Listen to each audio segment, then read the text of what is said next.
Happy Easter, everyone! Welcome to Wisdom Bites. My name is David Jarzinka, and today we are announcing our contest winner. For those of you who don't know, our contest was going on for the couple of weeks during Lent, which I realize there are a lot of people who have given up social media for Lent. So if you're seeing this now, don't worry. We will do another one sometime soon. Maybe in this fall, we can do another contest and get Our Lady of Wisdom, the Wisdom Bites podcast out there a little more. But our winner is Gabby Gorez. So Gabby, if you want to come by and claim your brand new berry-colored Our Lady of Wisdom shirt, please come by and get that. And you've won a Tiny Saint and 2 Our Lady of Wisdom stickers. So personally, I cut my Bobcat Catholic sticker so that, I wonder if it's in focus. Do I need to hold it back farther? Anyways, my Bobcat Catholic sticker, I actually cut it and put it on my water bottle. This clear one would go great on your car or on a laptop. But without further ado, let's get to the show. Hello, beautiful people! Welcome to Wisdom Bites. My name is David Jarzinka, and today is Father Craig Friday. Father Craig Friday is the time of the show, is the segment on our podcast in which Father Craig and I discuss an important topic and teach you about all the things and answer your questions. How's it going, Father Craig? I'm doing well, David. You sound very sure and certain about what we're doing here today. Yes. You know, we're not doing as many questions as we used to do, and so I've sort of lost the thread on how to introduce this. I know. Well, it's Father Craig's Friday. Friday is Father Craig's, so here we are. It's your day. Whoa. No, that's not what we mean. I get 1 out of 7. That's not bad. That's okay, pretty good. All right. Yeah. Nice. Very nice. Okay. God also demands 1 out of 7 at a minimum. Yeah. Okay. Where are we going with this? I don't know. No one knows. Yeah, Friday. Yep. Today's Friday. Only Friday Father Craig is here. Fridays. It's also Good Friday. It is Good Friday. This is our Good Friday episode. Hey. It's not Good Friday when we're recording. But yes. When you're listening to this, it's Good Friday or after. That's right. Passion of the Lord. Indeed. Yep. So yesterday we had our no, I'm not going to try to put myself in the future. You can pretend it's that day. Yeah, no. Whenever you're watching this, it's probably Good Friday. Yep. Or we recorded it for Good Friday and you're watching it like a week or 2 after Good Friday. And so you're remembering how great Good Friday was this year. I can tell. Yeah, I know. You know. Very good. Well, so is Good Friday technically, it's not technically the last Friday of Lent, is it? No, I think technically Lent ends with... Palm Sunday? No. Oh. Is it Wednesday before Good Friday? No, I guess it would be Palm Sunday, wouldn't it? And then the Holy Weekdays are not technically part... I don't know the answer to this. I always thought it ended on Wednesday, and then Triduum was the Triduum. Yeah. And then Easter's Easter, but I always thought Lent ended with... That kind of makes sense. Yeah, with that Wednesday. Yeah. Man, I need to check this out. Where's my Ordo? I can go grab it from my office real quick. I've got one right here. Oh. Haha. Hey, you're a campus minister when an Ordo is sitting right behind you on the shelf. Yeah. So talk about something. I'll look this up. I will. Today is the last Friday in which... It's the second Friday of the year in which we're required to fast and abstain from meat, which is really cool because someone sent in a question asking, Father Craig, do you have a favorite fish sandwich from a fast food restaurant? No. You don't? I don't eat fish sandwiches. I don't. I like fish tacos. Okay. I guess it's kind of like a Hispanic sandwich, except it's a taco. It's a taco, not a sandwich. What's the difference? What makes it a taco versus sandwich? The bread is connected to itself. But what about like a hoagie where it's not cut all the way through? Is that like a taco? I don't want to philosophize tacos. I'm just going to own that. Okay. Hey, guess what? Holy Week is not Lent. So technically the Lenten season ends with Palm Sunday. Okay. So it says. So it says Lenten weekday on Saturday, and then suddenly Holy Week. And everything's called Holy Week, and it's no longer called Lenten weekday.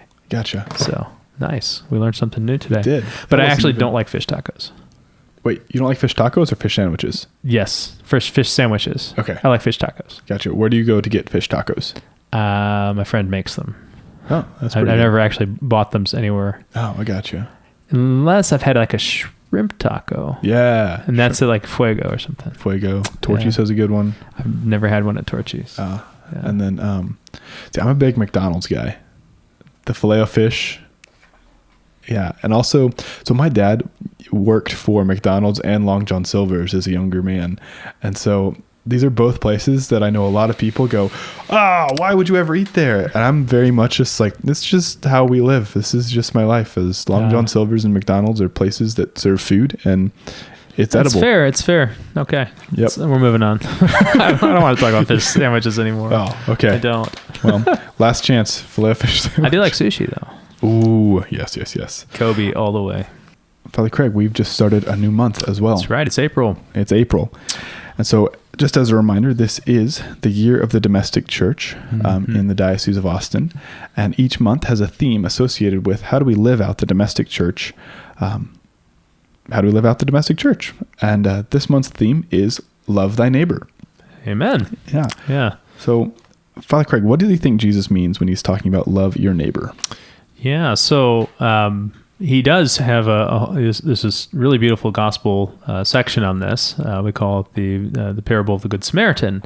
And, he answers, with this parable in response to the person in his interaction who asks him, who is my neighbor, in order to justify himself. So he's asked, what are the greatest commandments? He says, Jesus' response is, love God with your whole heart and your neighbor as yourself. And the guy who he's talking with, in order to justify himself, says, well, who is my neighbor? This is the question we often ask. And our challenge, of course, is we rationalize it away. Well, they're not my neighbor because X, Y, or Z. They're not my neighbor because, we're far away, or, I have my own concerns, or, all sorts of reasons. Well, Jesus tells us a story about the Good Samaritan. Samaritans, what's the story, first of all? Do you want to sum it up for us? You want to try that out? Sure. There's a man traveling on the road, and he's injured. And I don't remember in order who, like, three people pass him by, and or the first two pass him by and like ignore him. Is it a scribe and a Pharisee? Priest and a Levite, I think. Okay. Yeah. A priest and a Levite pass him by, but then it was a Samaritan that stops and takes care of him. So, I'm questioning myself about if I know it's a priest and maybe a Pharisee or a scribe. I'm not sure which one, or maybe a Levite. I don't know, but Levites are of the priest class, so the priest is the same thing as a Levite. Yeah. So it's some of those peoples, but there's two people passing by, and essentially, the Jewish custom, of purity is if you were to touch somebody who is bleeding or something like that, you'd be ritually impure, and so they pass him by in the other side of the road, and they don't go to help him. A Samaritan is one who's already sort of considered, pretty much hated by the Hebrew people of the time, and they hate him because he is sort of a amalgamation of various faiths. So they have the God of Israel, but they also mix that with some other Israelite, religions. And so they have various gods in addition to the God of Israel. And so a very syncretic way of worship. And so they're really looked at with a certain disdain, that they're not worshiping in the right way according to God's law.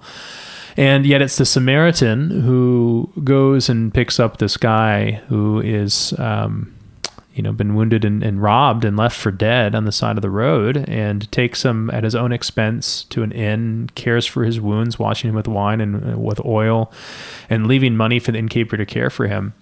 And Jesus at the end of the story says, who was neighbor to this man, to the guy who wanted to justify himself? And he says, the one who treated him with mercy. And he flips it around, and the idea is that we're neighbor to one another when we care for one another with mercy for those in need. We meet those needs of those around us. And so it's not a question of who deserves sort of my mercy, right? The whole point of mercy is it's never deserved, right? It's given out of love, all right, for the person who's in need. And so this idea of loving our neighbor is to see who really is in need, and to give them the love that we've received from God. Because the beauty of this parable is when we really start to reflect on it, we begin to realize that the person left for dead on the side of the road is humanity, us as human beings. that we are in a state where our life is at risk and we're dying. There's nothing we can do or help ourselves. And who is it that comes to us in our need and cares for us at his own expense and mercy? But it's Jesus, who comes and picks us up off the ground at his own expense and cares for our wounds, washes us, and pays for us in order to be healed. And so Jesus shows us what it means to love the one in need, and how he loves us as human beings in his redemptive act. And so, to love thy neighbor is to love with Christ's own love those around us who are in need, to go to them and to care for them. Wow. I don't know.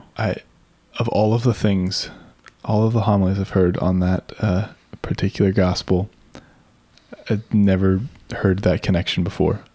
Interesting. Of, how we are the man who's wounded on the road, and Jesus is the Samaritan, like symbolically. Like, that's amazing. Wow. Yeah. Wow. It's pretty incredible, pretty intense. I think in terms of the domestic church, we're talking about the domestic church. Well, what is that?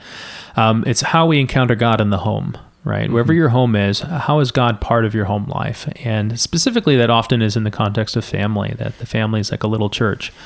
Just like in a big church, you have your priest, and you have, as your father, and you have the church is the bride, the person of Christ in the church. The priest stands in that person of Christ, and the bride is the church.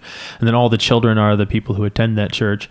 So sort of in the home, you have the father who is the father, and then the wife who is, like the church in that relationship, and then the children of that relationship. And so it's meant to be a place that takes the big church and lives it in the little church, And part of what the church is that we are on mission, that Christ hands his mission over to us to make the love of the Father known, like the love he gives in this parable he gives to us. Well, the church is entrusted with that same mission to go and give the Father's love, the mercy of Jesus Christ, to those who are left dead on the side of the road, both spiritually and physically speaking, right?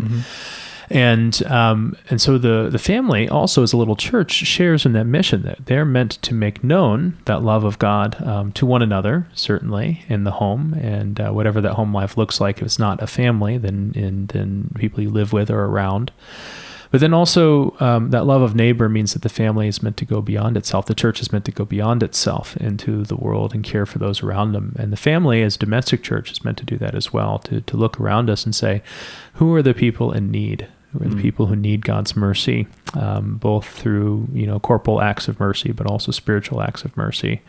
And the family is meant to be on mission, Yeah. Yeah. That's awesome. Good stuff. Good. So one of the ways that we're going to be participating in this month of Love Thy Neighbor is we're going to have a Love Thy Neighbor service project day on April 17th. We'll be meeting here at 9 a.m. and we're still working out the details, but we're going to go out to the community and do acts of service, do corporal works of mercy for people in need. So if you're listening to this, mark your calendar, April 17th at 9 a.m. And we're looking forward to it. It'd be really good. One of the things that I heard very often when I was growing up is that, when Jesus says, love thy neighbor, it doesn't necessarily mean the person next door. And I think I've fallen into this trap of, when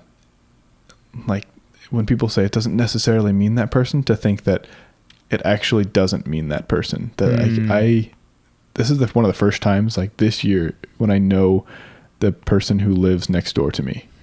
I have not done that in a couple of years now, and moving and stuff like that. And I know that like in old movies you see like, oh, the people just moved into the neighborhood, and so like let's go bring them a pie. That like, let's be neighborly. It's something that I think we've lost in some ways. Not just and it seems to be generationally, I think, because my parents do this, where they actually know the people who live around them.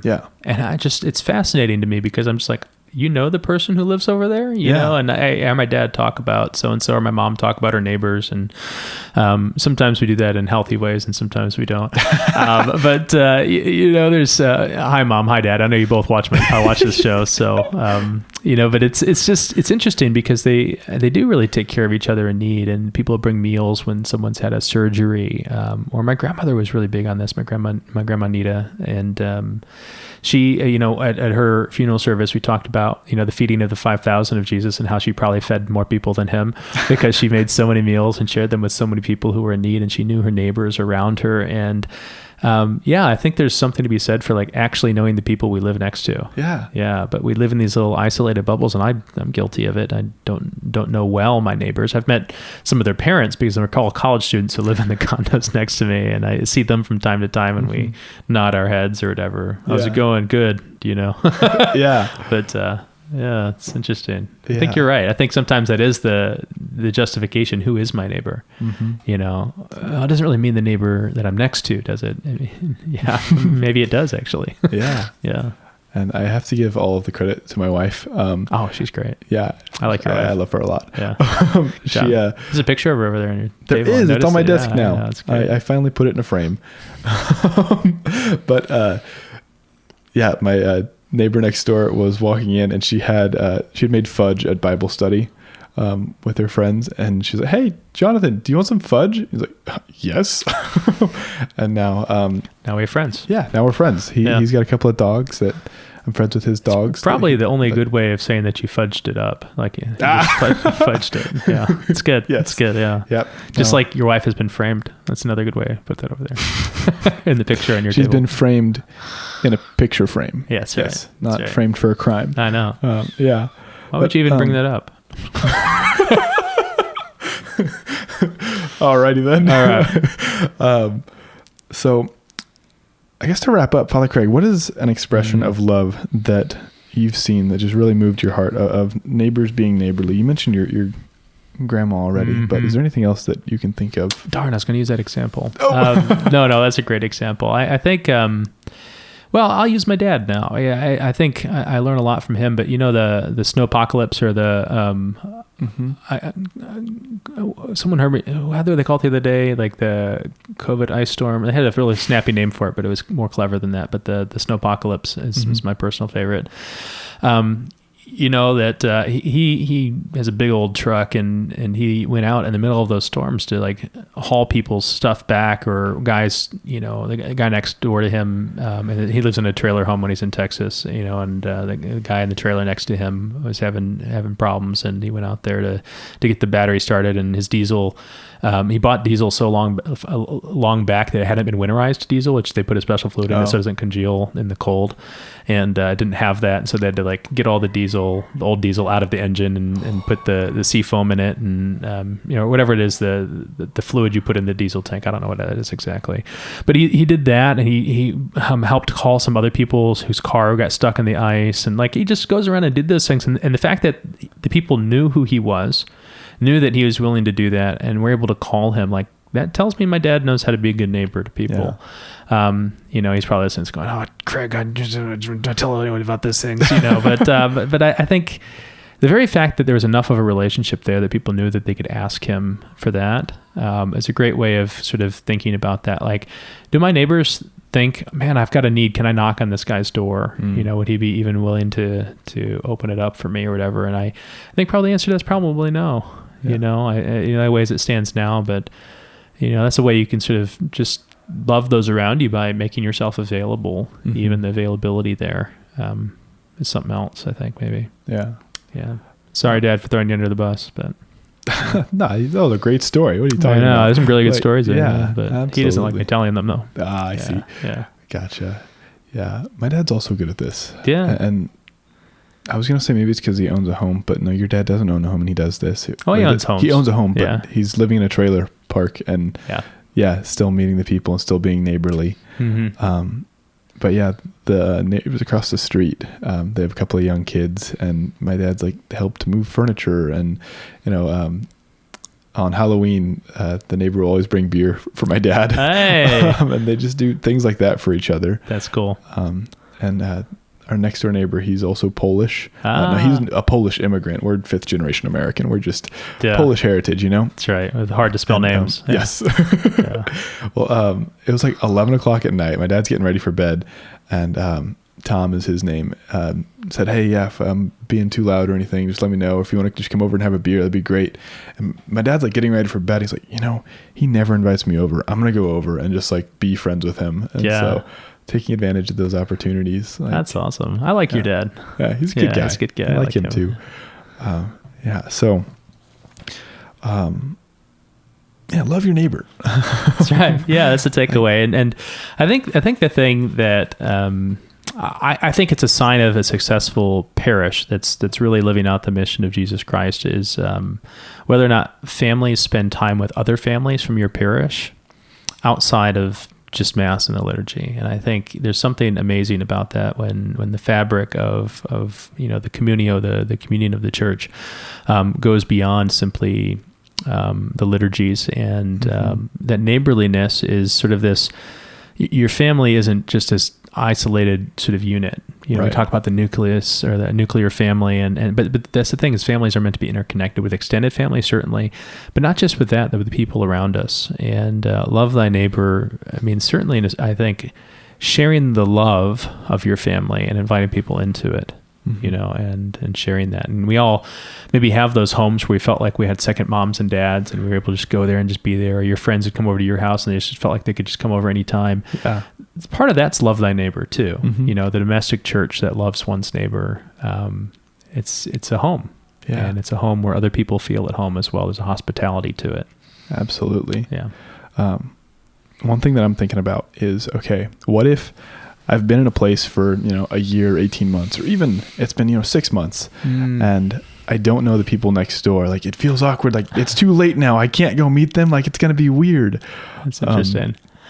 I saw, it might have been a meme that I was looking at online, but there was a guy telling a story about his mom, and he said he would go over and knock on the neighbor's door and ask if they had any eggs or any milk or any flour or something like that. And the reason why she did this in this story that was told online is basically, they'd come and ask her sometimes, but she knew that they were very poor, and that's the only things maybe they had. So she'd go and purposely ask for something that they had so they could feel like they were giving something as well. Like they're, and so she would go and do that. But like, maybe that's just the thing. Actually, sometimes what opens us up to our neighbors is if you have a need and you ask, and, just something simple like that, like knock, knock. Hey, I ran out of milk. I was wondering if you had any milk. Oh, no. Okay. You don't have any milk. Well, what's your name? I haven't met you yet. Like, it just goes an excuse. Like, there's a way, there's an inn here. You can find an inn, and it'd be kind of funny. Maybe that's a trick. Maybe you have better tricks than that, but like something that just breaks the ice, and you could tell a really dumb joke. I do that all the time. But, I was thinking of like, bake a plate of cookies and just be like, hey, I realize we've lived next to each other for 6 months now. And like, I actually want to know who you are. So, hey. And that might be too much for the neighbors, but you might just go, hey, I have too many cookies and we can't eat them all before they go bad. There we go. That's great. Yeah. Hey, you want some cookies? Oh man, I realize I haven't gotten to know you yet. What's your name? Oh, you're Walter. Oh, you're, Yeah. So that's pretty good. Yeah. Maritza was even talking about how when she was a student, she knocked on everybody on her floor's door and invited to the Bible study. Invited them to Bible study. That, like, nice. Yeah. Like, I think we think it's harder than it is sometimes. Yeah. Like the things that you were just talking about, just taking simple actions. If you are moving soon, I think that's a really like opportune time. Like, okay, I'm not going to waste this opportunity. I'm moving now. It's a normal time to introduce myself to my neighbors. That'd be cool. Yeah. So nice. I think we learned a lot about loving our neighbor. I hope. I hope so. Yeah. If you have more questions about it, you can always send them in at podcast@txstatecatholic.org. Not just about loving your neighbor, but about anything else that you would like Father Craig and I to talk about on the podcast. Yeah. I thought about this too, is like, if you have an idea about maybe how to love your neighbor, if you send that to us, if we get a couple of them, maybe we share them with you next time in the next episode too. So that'd be really cool. I like that. Yeah. You could put them down in the comments. You could send me an email. We're pretty available. We're pretty easy to get a hold of. Anyways, also be sure to follow us on Instagram at OLOWTXState and stay up to date with everything going on at Our Lady of Wisdom. We are special children of God. We are. Alrighty. All right. We have more fun with this than you do. So thank you for bearing with us to this point. Our Lady of Wisdom. Pray for us.